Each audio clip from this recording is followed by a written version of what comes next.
Salve rastreadores, por aqui Rastreamento Humano, trazendo mais um vídeo. Estamos aqui no período crepuscular. À noite isso aqui é área de vegetação nativa. Isso aqui é tudo área de colheita, já foi feita a colheita. É tudo isso aqui. Estamos fazendo o monitoramento aqui da área. E aproveitando para pegar mais alguns pontos de interesse do rastreamento. Aqui especificamente tratar sobre diferenças de camuflagem se for para rastreamento de perseguição de animais, e daí entenda aqui perseguição de animais como outro termo, e para fins militares. Nosso objetivo aqui não é tratar muito tecnicamente do tema. O pessoal que é das Forças Armadas sabe muito melhor dessas técnicas de camuflagem. Nosso objetivo aqui é pegar alguns pontos de interesse para o rastreamento, para fazer a diferenciação, mas isso não, de maneira nenhuma, prejudica e exclui o conhecimento do pessoal que realmente é mais especializado nisso. Mas para nós aqui, né, alguns pontos de interesse para isso, né? Essa parte de camuflagem no meio militar ela é bastante importante. Por exemplo, né, as tropas das Forças Armadas norte-americanas, elas têm um termo que chamam de MILDEC, Military Deception. Assim como tem MIL-SPEC, tem outras denominações para várias coisas, eles têm algumas denominações. Para esses fins de camuflagem, eles chamam de MILDEC, Military Deception. Isso significa que é uma forma de deception, quer dizer enganação, né? Portanto, essa camuflagem no meio militar, ela não é simplesmente um uniforme para identificar a tropa, ela faz parte de uma estratégia. A camuflagem, portanto, para fins militares, faz parte de uma estratégia maior.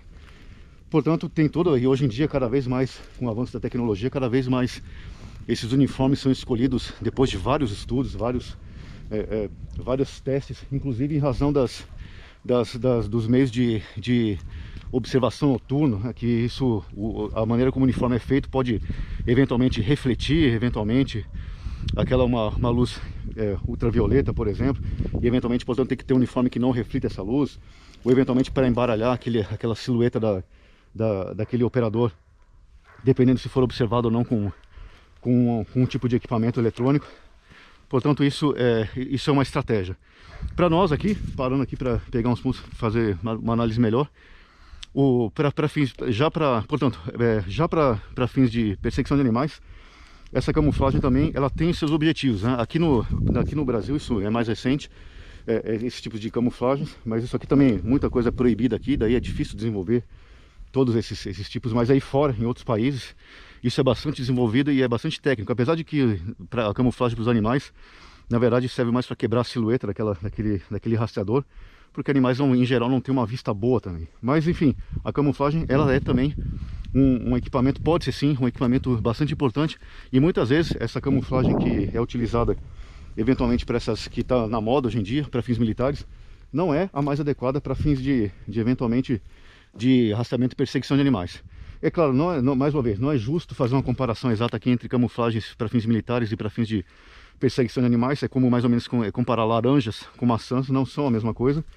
Mas alguns pontos de interesse, né? A camuflagem militar, ela tem por objetivo evitar basicamente a detecção daquele operador pelo som, porque a detecção desses operadores que podem estar nessa região de área remota, elas são ou pelo som, ou pela visão, ou por esses equipamentos de infravermelho, ou hoje mais recentemente esses equipamentos térmicos, né, que eventualmente conseguem verificar a assinatura térmica daquela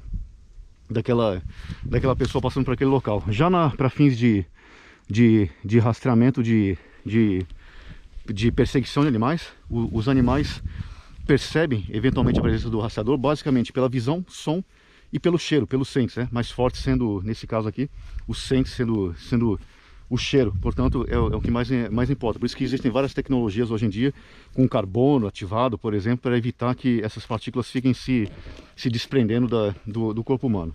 Mas, portanto, são duas coisas diferentes. São duas finalidades diferentes. Por isso que, por exemplo, nós estamos aqui em deslocamento, a função, por exemplo, de uniforme militar é também dissimular aquele operador naquele ambiente durante o deslocamento. Já para fins de rastreamento e perseguição de animais, é dissimular aquela pessoa quando ela estiver parada, né? Como a gente vai explicar isso no próximo vídeo. Portanto, né, por mais que não seja exatamente preciso uma definição, uma diferenciação entre esses dois tipos de camuflagem. Esse é um aspecto importante, nós vamos dividir em 2 vídeos aqui para não ficar muito longo. Esse é o primeiro vídeo, portanto, tratando especificamente de diferentes tipos de camuflagens para fins militares ou para fins de perseguição de animais. Fiquem todos com Deus, fiquem seguros, longa vida à República.